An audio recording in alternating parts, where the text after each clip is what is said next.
Assalamualaikum warahmatullahi wabarakatuh. Selamat datang kembali di channel Kisah Warganet. Di kesempatan kali ini saya akan membawakan sebuah cerita yang berjudul Ibu Pulang. Seperti apa ceritanya? Tanpa banyak basa-basi lagi, mari kita masuk ke ceritanya.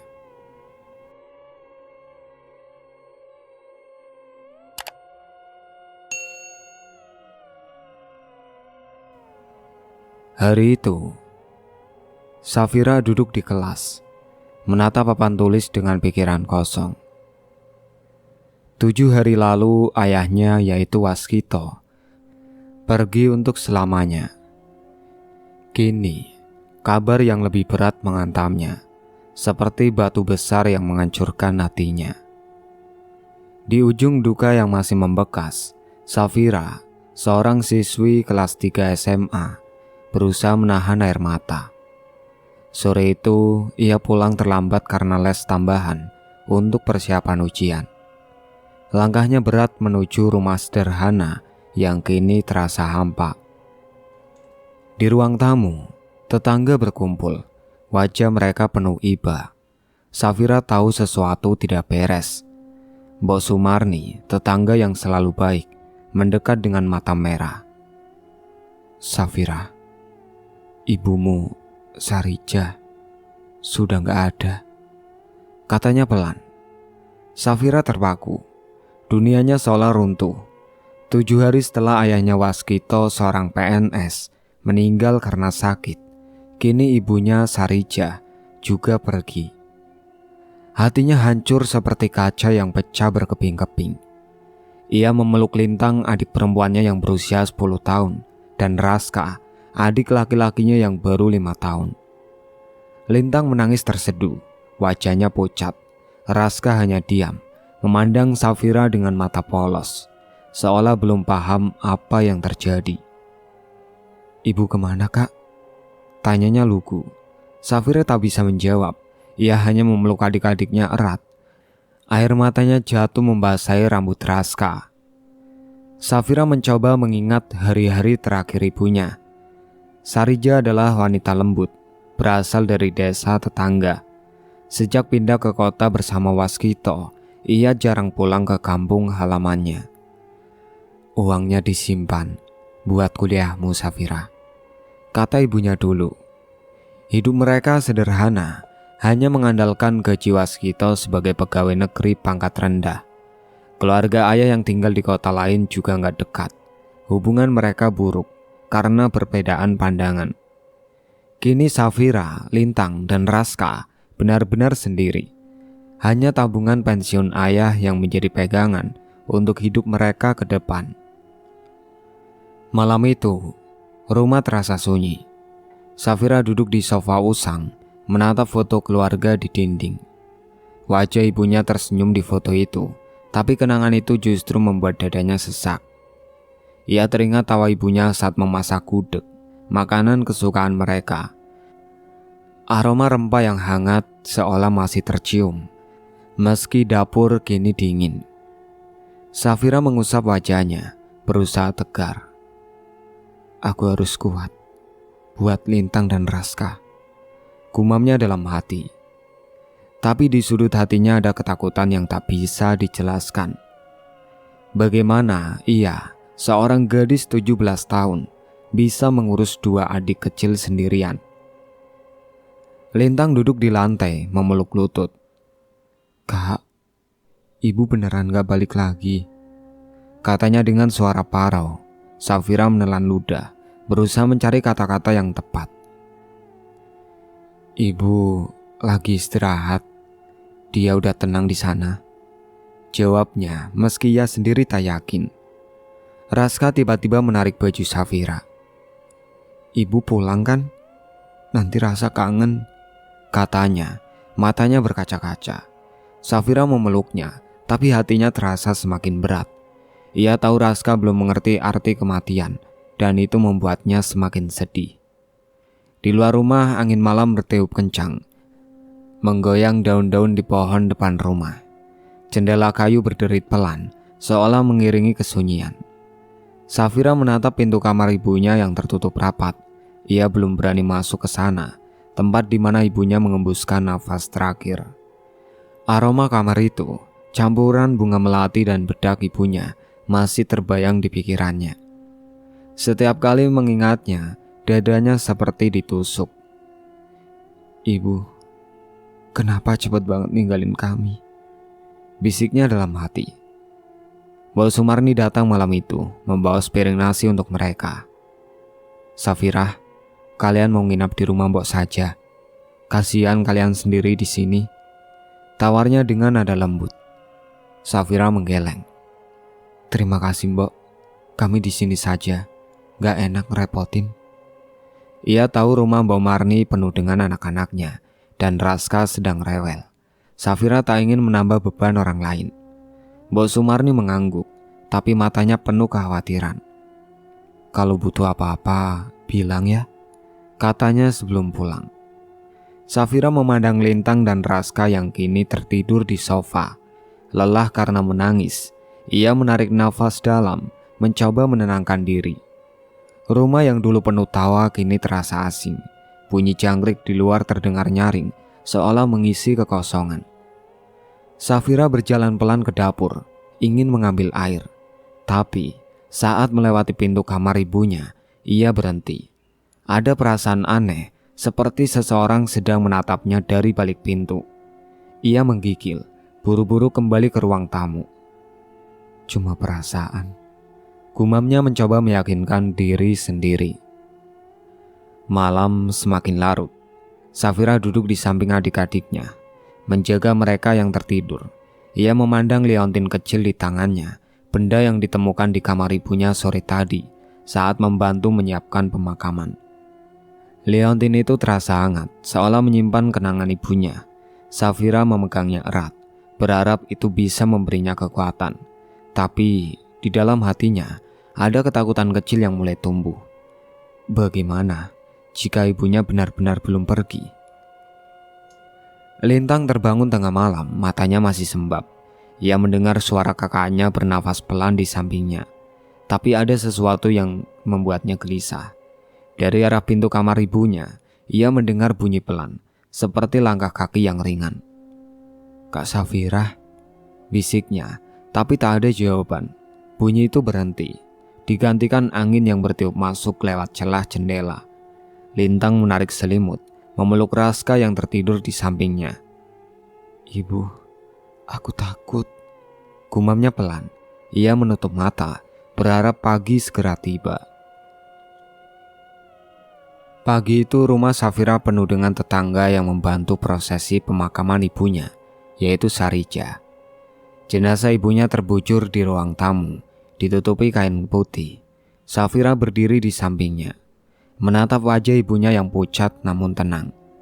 Hatinya sakit, seperti ada lubang besar di dadanya. "Ibu, kenapa ninggalin kami begitu cepat?" gumamnya dalam hati. Ia memegang liontin kecil yang ditemukan kemarin. Masih terasa hangat di tangannya. Safira berusaha tegar, tahu Lintang dan Raska menunggunya di sudut ruangan. Wajah mereka penuh kebingungan. Mbok Sumarni mendekat, suaranya pelan. "Safira, kamu mau ikut memandikan jenazah ibumu? Ini baktimu terakhir." Safira mengangguk meski kakinya terasa berat. Ia masuk ke kamar mandi kecil di belakang rumah, tempat jenazah ibunya disiapkan. Air mengalir pelan dari ember, bercampur aroma sabun dan bunga melati. Safira mengusap lengan ibunya dengan hati-hati. Air matanya jatuh tanpa suara. Setiap sentuhan mengingatkannya pada pelukan hangat ibunya dulu. "Ibu, aku harus kuat buat adik-adik ya," bisiknya dalam hati, mencoba menahan isak. Saat membersihkan sela-sela jari ibunya, sesuatu terjadi. Tangan Sarija tiba-tiba menggenggam tangan Safira erat. Dingin, namun kuat. Safira tersentak, jantungnya berdegup kencang. Ia menatap wajah ibunya, tapi mata Sarija tetap terpejam. "Ibu," bisik Safira, suaranya gemetar. Ia mencoba menarik tangannya, tapi cengkeraman itu semakin kuat. Seperti ibunya tak ingin dilepaskan. Safira panik, ingin memanggil Mbok Sumarni yang ada di sampingnya. Tapi sebelum ia berbicara, cengkraman itu tiba-tiba lepas. Tangan ibunya kembali terbujur lemas. Safira menghela nafas, tubuhnya gemetar. Cuma perasaan. Gumamnya mencoba meyakinkan diri, tapi hatinya tak tenang. Ia menatap liontin di tangannya yang masih hangat, seolah menyimpan sesuatu yang hidup. Bos Sumarni menatapnya dengan khawatir. "Kamu baik-baik aja, Nak?" Tangannya. Safira hanya mengangguk, tak ingin cerita apa yang baru ia rasakan. Rasa takutnya tertutup oleh duka yang terlalu dalam. Ia kembali mengusap wajah ibunya, berharap ini hanya halusinasi karena lelah dan sedih. Di ruang tamu, Lintang duduk memeluk Raska yang terus bertanya, "Ibu kapan pulang?" Lintang tak tahu harus menjawab apa. Ia menatap pintu kamar mandi tempat Safira berada, mendengar suara air yang mengalir pelan. Tiba-tiba ia merasa hawa dingin menyelinap di punggungnya, meski jendela tertutup rapat. Bunyi jangkrik di luar terdengar nyaring, tapi ada suara lain, seperti desis pelan dari arah kamar ibunya. Lintang memeluk Raska lebih erat, berusaha menenangkan diri. "Kak Safira, cepat keluar. Aku takut," gumamnya. Matanya tak lepas dari pintu kamar yang gelap. Sore itu, prosesi pemakaman ibu Safira berlangsung di perkuburan dekat rumah. Safira memimpin Lintang dengan tangan gemetar, sementara Raska digendongnya erat. Langit mendung, angin bertiup pelan, membawa aroma tanah basah. Safira menatap jenazah ibunya yang perlahan diturunkan ke liang lahat. Hatinya seperti diremas, setiap detik terasa menyakitkan. "Ibu, ini beneran terakhir kali kita ketemu," gumamnya dalam hati. Ia teringat pelukan ibunya, suara tawa saat mereka makan gudeg bersama. Kini, semua itu hilang. Lintang menarik lengan Safira, matanya merah karena menangis. "Kak," kata Pak Ustadz, "kalau kita nangis, ibu juga ikut sedih di sana," katanya pelan. Safira menahan isak, mengusap air matanya. Ia ingin kuat demi adik-adiknya, tapi dadanya sesak. Raska digendongannya menatap peti itu dengan polos. "Ibu kemana, Kak?" tanyanya lagi, suaranya kecil. Safira tak tahu harus menjawab apa. "Ibu istirahat di sini, Ras. Kita pulang ya," jawabnya, suaranya parau. Ia berbohong lagi, berharap Raska tak terus bertanya. "Ibu gak pulang sama kita?" Raska menatapnya, matanya mulai berkaca-kaca. Safira memeluknya lebih erat, berusaha menahan tangis. "Ibu tinggal di sini sekarang. Raska sama kakak dan Lintang ya," katanya. Raska diam, tapi wajahnya menunjukkan ia mulai mengerti sesuatu yang menyakitkan. Safira merasa hatinya hancur lagi. Ia memegang liontin di saku bajunya, masih hangat, seolah ibunya ada di sampingnya. Prosesi selesai, tanah menutup jenazah. Tetangga berpamitan, meninggalkan Safira, Lintang, dan Raska di tepi kuburan. Safira menatap gundukan tanah itu, berharap bisa bicara sekali lagi dengan ibunya. Angin berembus lebih kencang, daun-daun di pohon beringin dekat kuburan bergoyang pelan, seperti berbisik. Safira merasa hawa dingin menyelinap di punggungnya, meski matahari masih terlihat. Ia menoleh ke Lintang, yang memandang kuburan dengan wajah takut. "Kak, kita pulang sekarang ya," bisik Lintang. Raska memegang tangan Safira, menatap kuburan ibunya. Ia tak mengerti kenapa ibunya harus tinggal di tempat gelap itu. Tadi saat jenazah diturunkan, ia seperti melihat bayangan ibunya berdiri di balik pohon beringin, tersenyum padanya. "Ibu gak ikut pulang," gumamnya, tapi Safira tak mendengar. Raska merasa dingin, meski tangan kanannya hangat. Bunyi daun yang bergesekan terdengar seperti suara ibunya memanggil. "Raska, Raska." Ia memeluk kakaknya erat, takut, tapi tak tahu kenapa. Safira duduk di sofa usang. menatap Lintang dan Raska yang meringkuk di sampingnya. Rumah terasa hampa tanpa ibunya, Sarija. Tadi sore setelah pemakaman, Safira berusaha tegar, tapi hatinya masih perih. Aku harus kuat buat mereka. Gumamnya memegang liontin hangat di sakunya. Aroma masakan yang biasanya memenuhi rumah ini kini hilang. Diganti bau tanah basah yang seolah menempel dari pekuburan. Jendela kayu berderit pelan karena angin malam membuat Safira gelisah. Mbok Sumarni datang membawa sepiring nasi. Safira, kalian nginep di rumah Mbok aja ya. Kasihan kalian sendiri di sini. Katanya, wajahnya penuh iba. Safira menggeleng.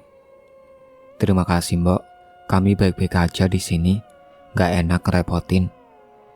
Ia tahu rumah Mbok Sumarni penuh dengan anak-anaknya dan Raska sedang rewel. Mbok Sumarni mengangguk, lalu menawarkan diri menginap di rumah mereka. Biar Mbok temani malam ini, biar kalian gak kesepian, katanya. Safira setuju, merasa sedikit lega. Malam itu Lintang dan Raska tidur di kamar Safira, meringkuk di kamar sempit. Raska terus merengek. Raska mau ibu. Suaranya membuat hati Safira sakit. Ibu lagi pergi, Ras.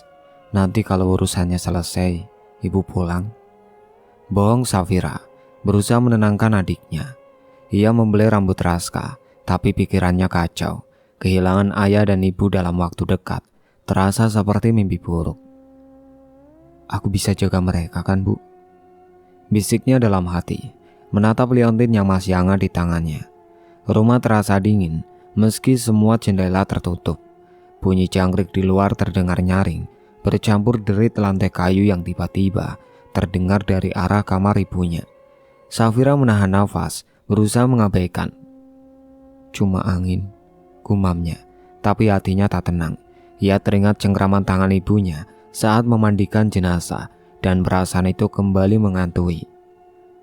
Lintang terbangun tengah malam, jantungnya berdegup kencang. Ia mendengar suara pelan, seperti langkah kaki di lorong menuju kamar ibunya. Kak Safira, bisiknya, tapi kakaknya tertidur lelap di samping Raska. Lintang menatap pintu kamar yang sedikit terbuka. Bayangan gelap seolah bergerak di sana. Ia menarik selimut, tubuhnya gemetar. Ibu, itu ibu ya? Gumamnya, mengingat kata-kata Pak Ustadz bahwa arwah orang yang baru meninggal masih ada di sekitar. Bunyi langkah itu berhenti, tapi hawa dingin masih terasa, seperti ada yang berdiri di depan pintu. Pagi menyapa dengan sinar matahari yang masuk lewat celah jendela, tapi rumah Safira masih terasa dingin. Safira terbangun terlambat, kepalanya pusing setelah malam penuh duka. Ia menatap Lintang dan Raska yang masih meringkuk di kasur. Liontin di sakunya masih hangat, seperti menyimpan kenangan ibunya, yaitu Sarija. Safira menghela nafas, berusaha mengusir pikiran tentang cengkraman aneh kemarin. Hari ini aku harus kuat. Gumamnya menatap foto ibunya di dinding. Wajah Sarija tersenyum di foto itu, tapi senyum itu terasa jauh. Safira bangkit, ingin membuat sarapan untuk adik-adiknya. Tapi saat melangkah ke ruang tamu, ia kaget. Raska sudah ada di sana, berlari-larian sambil bermain pesawat-pesawatan. Wajahnya ceria, bajunya rapi, rambutnya basah seperti baru mandi, dan pipinya wangi bedak. Raska, kamu sudah mandi? Tanya Safira, bingung. Iya kak, mandi sama ibu. Jawab Raska polos, sambil tertawa. Jantung Safira seperti berhenti. Ibu, gumamnya, suaranya gemetar. Ia menoleh ke arah kamar ibunya, pintunya masih tertutup rapat. Safira buru-buru cek ponselnya. Ada pesan dari Mbok Sumarni, dikirim tadi pagi. Safira, maaf, Mbok pulang cepat. Anak Mbok panas, harus ke dokter. Safira terpaku. Tak ada orang lain di rumah sejak Mbok Sumarni pulang. Raska, kamu mandi sama siapa tadi? Tanyanya lagi, berharap Raska salah bicara. Sama ibu kak. Ibu tadi pergi lagi, terbang, bagus, kata Raska, matanya berbinar. Safira merasa bulu kuduknya berdiri. Ia memeluk Raska erat, berusaha menenangkan diri. Pasti cuma rindu, pikirnya, tapi hatinya tak yakin. Ia teringat cengkraman tangan ibunya kemarin, dingin namun kuat. Liontin di sakunya terasa semakin hangat, seperti memancarkan sesuatu yang tak bisa ia jelaskan. Safira menatap pintu kamar ibunya, merasa ada yang mengintip dari baliknya. Bunyi jangkrik pagi terdengar pelan, tapi ada suara lain, seperti desis samar dari dapur. Safira menggigil, berusaha fokus pada Raska yang masih bermain. Lintang terbangun, mendengar suara kakaknya berbicara dengan Raska. Ia duduk di kasur, memeluk lutut. Tadi malam suara langkah di lorong membuatnya tak bisa tidur nyenyak. Kini mendengar Raska bilang dimandikan ibu, ia merasa takut. Ia menatap pintu kamar ibunya dari kejauhan, seolah ada bayangan bergerak di sana. "Kak, ibu beneran gak ada kan?" gumamnya, tapi tak berani bertanya. Hawa dingin menyelinap di punggungnya, meski matahari pagi sudah terang. Sore itu Safira duduk di ruang tamu, menatap Raska yang masih ceria bermain. Ucapan Raska tentang ibunya yang mandikan tadi pagi terus mengganggunya. Liontin di sakunya masih hangat, seperti ada ikatan tak terlihat dengan ibunya. Sarija, hatinya berat, terbelah antara duka dan ketakutan. "Aku harus fokus jaga adik-adik," gumamnya, mencoba menepis pikiran buruk. Tapi setiap kali melirik pintu kamar ibunya, ia merasa ada yang menatap dari balik sana. Raska tiba-tiba merengek. "Kak, Raska mau ke kamar ibu." Safira enggan. Aroma kamar ibunya campuran melati dan bedak selalu membuatnya teringat hari-hari terakhir Sarija. Tapi melihat wajah Raska yang mulai menangis, ia mengalah. "Ayo kak, anterin," katanya pelan. Meski jantungnya berdegup kencang, Lintang yang duduk di sofa menggeleng. "Aku di sini aja kak, takut," katanya. Suaranya gemetar. Safira tak memaksa, tahu Lintang masih trauma dengan bunyi langkah malam tadi. Safira memegang tangan Raska, melangkah pelan menuju kamar ibunya. Semakin dekat, hawa dingin terasa menyelinap, meski matahari sore masih terang. Saat memegang gagang pintu, ia mendengar suara tangisan pelan dari dalam, pilu dan menyayat. "Ibu," bisik Safira, tubuhnya membeku. Ia menoleh ke Raska yang justru tersenyum. "Ibu di dalam kak," katanya ceria. Safira menelan ludah membuka pintu perlahan. Kamar itu kosong, hanya ada ranjang ibunya dan aroma melati yang kuat. Raska langsung berlari masuk, duduk di ranjang, seolah merasa nyaman. Safira berdiri di ambang pintu, memegang Liontin erat. Ia teringat ibunya yang selalu menyanyikan Nina Bubu di kamar ini untuk menidurkan Raska. Kenangan itu membuat air matanya menetes, tapi suara tangisan tadi terasa nyata, bukan kenangan. Ia menatap lemari ibunya, tempat ia menemukan Liontin kemarin. "Ibu, apa yang bikin ibu gak tenang?" gumamnya berusaha mengusir ketakutan. Bunyi angin di luar makin kencang, menggoyangkan jendela kamar, seperti ada yang ingin masuk. Raska duduk di ranjang ibunya, merasa hangat meski kamar dingin. Ia suka aroma di sini, seperti ibunya masih ada.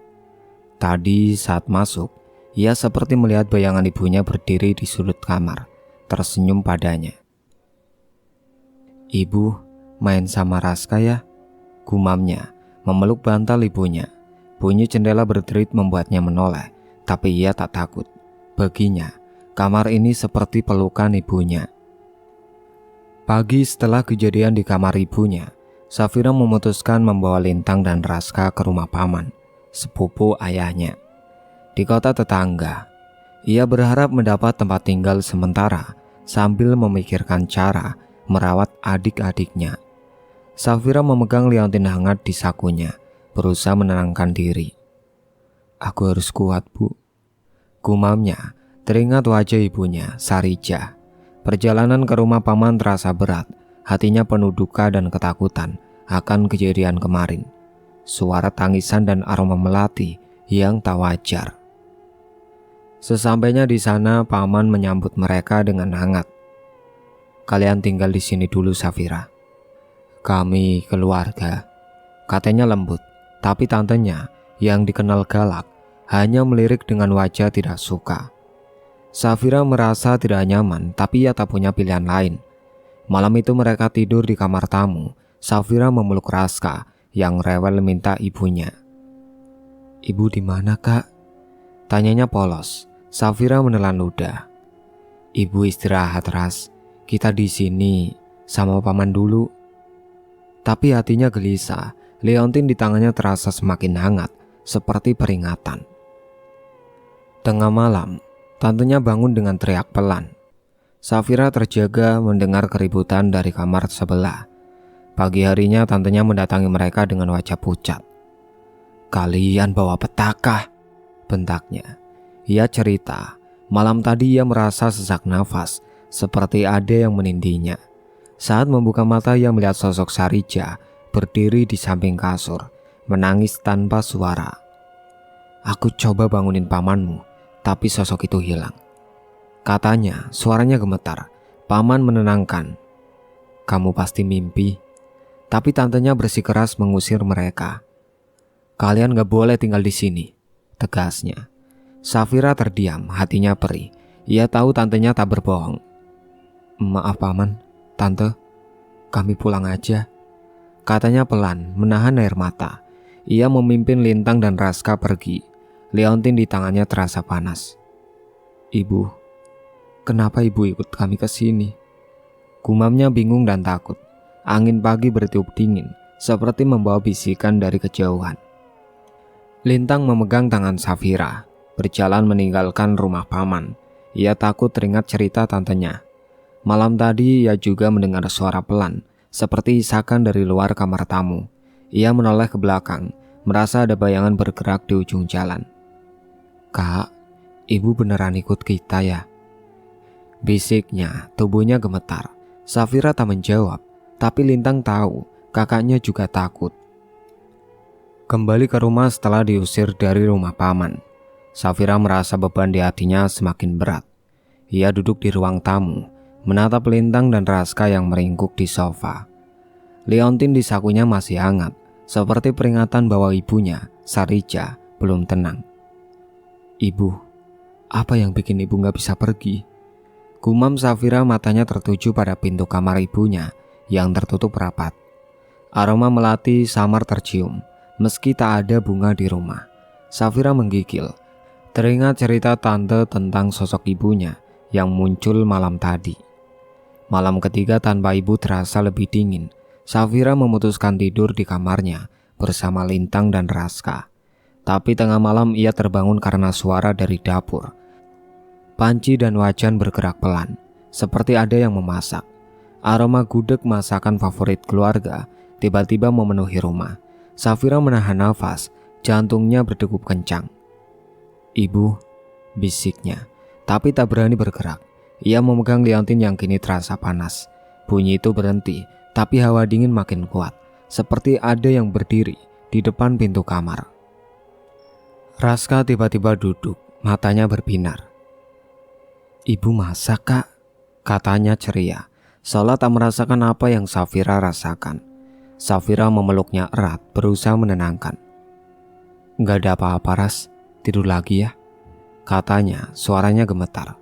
Tapi Raska sering tertawa sendirian akhir-akhir ini, bilang ia main sama ibu. Safira teringat cengkraman tangan ibunya dan bayangan di rumah paman, membuatnya semakin takut. Lintang terjaga mendengar bunyi panci dari dapur. Ia menarik selimut, tubuhnya gemetar. Malam sebelumnya ia mendengar isakan di depan pintu kamar, seperti ibunya menangis. Kini aroma gudeg membuatnya teringat ibunya yang selalu memasak sambil bernyanyi. Tapi ia tahu ibunya sudah tiada. "Kak, itu ibu ya?" bisiknya pada Safira. Tapi kakaknya hanya diam, wajahnya pucat. Lintang menatap pintu kamar, bayangan gelap seolah bergerak di lorong. Ia menutup mata, berdoa dalam hati. "Ibu jangan takutin kami." Bunyi jangkrik di luar terdengar nyaring, bercampur desis pelan. seperti bisikan dari kamar ibunya. Safira memeluk kedua adiknya, berusaha menahan ketakutan. Ia tahu ini bukan hal biasa. Aku harus cari tahu kenapa ibu masih di sini, pikirnya, meski hatinya dipenuhi rasa takut dan duka. Liontin di tangannya terasa semakin panas, seperti ingin bicara. Pagi setelah malam penuh ketakutan, Safira duduk di ruang tamu, memegang liontin yang masih hangat. Aroma masakan dan suara panci tadi malam terasa seperti panggilan dari ibunya. Hatinya bercampur duka dan takut. Ibu, apa yang bikin ibu gak bisa pergi? Gumamnya menatap pintu kamar ibunya. Lintang dan Raska masih tidur, wajah mereka lelah. Safira merasa beban berat di pundaknya, harus melindungi adik-adiknya sambil menghadapi kejadian aneh ini. Kinasi, sahabat Safira, datang sore itu. Aku dengar soal ibumu, aku turut sedih, katanya lembut. Safira menceritakan semuanya. Cengkraman tangan ibunya, ucapan Raska, bayangan di rumah paman, dan suara dapur tadi malam. Kinasi mendengarkan dengan serius. Kamu harus cari tahu kenapa ibumu masih pulang. Aku ceritain ke bapak, dia tahu soal beginian. Katanya, ayah Kinasi yang paham hal gaib menyarankan Safira memeriksa peninggalan ibunya. Coba lihat barang-barangnya, mungkin ada petunjuk, pesan Kinasi. Safira memberanikan diri masuk ke kamar ibunya. Aroma melati langsung menyergap, membuat dadanya sesak. Ia membuka lemari, memeriksa pakaian dan kotak-kotak kecil milik ibunya. Liontin di sakunya terasa panas, seperti membimbingnya. Di bawah kotak make up ia menemukan surat tua. Tangan Safira gemetar saat membacanya. Anakku Safira, kalau kamu baca ini, ibu sudah pergi. Jagalah Lintang, jagalah Raska. Ibu gak ingin pergi, tapi ayahmu menjemput. Ibu sayang kalian, tapi ibu sudah terlanjur janji sama ayahmu. Kami sehidup semati, satu jalan. Safira terpaku, air matanya menetes.